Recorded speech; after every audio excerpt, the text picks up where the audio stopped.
পাকিস্তানকে বলে কয়ে হারালো বাংলাদেশ। নাহিদ রানার বল আগুনের গোলার কতটা কাছাকাছি ছিল সেটি মোহাম্মদ রিজওয়ানই ভালো বলতে পারবেন। দর্শক শুধু দেখেছে অফ স্টাম্পের বেশ বাইরে পিচ করে বলটা ঢাই করে ঢুকে গেল স্টাম্পের দিকে।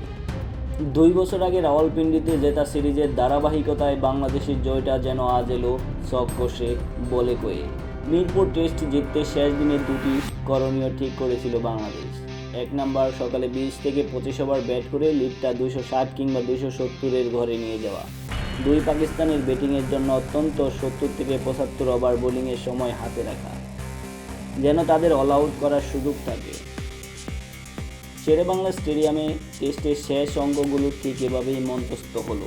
প্রথম সেশনে 20 ওভারে 6 উইকেট হারিয়ে আরও 88 রান যোগ করে 9 উইকেটে 240 রানে পৌঁছে ইনিংস ঘোষণা করে বাংলাদেশ। চতুর্থ ইনিংসে পাকিস্তানের টার্গেট 268 রান। আলো থাকলে খেলা হওয়ার কথা সর্বোচ্চ সন্ধ্যা 6টা 15 পর্যন্ত।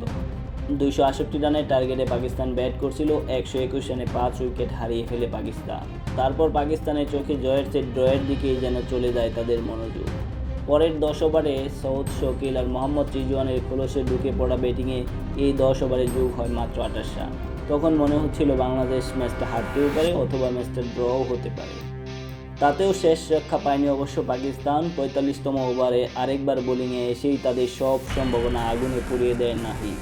45, 47, 49 নিজের টানা 3 ওভারে মাত্র 5 রান দিয়ে বাংলাদেশের গতির রাজা তুলে নেন সৌদ এবং রিজওয়ান আর নোমান আলীর উইকেট।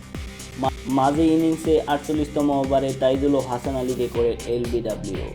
53তম ওভারে শাহিন আফ্রিদিকে মামুনুল হাসানের ক্যাচ বানিয়ে সাজঘরে ফেরায় নাহিদ রানা।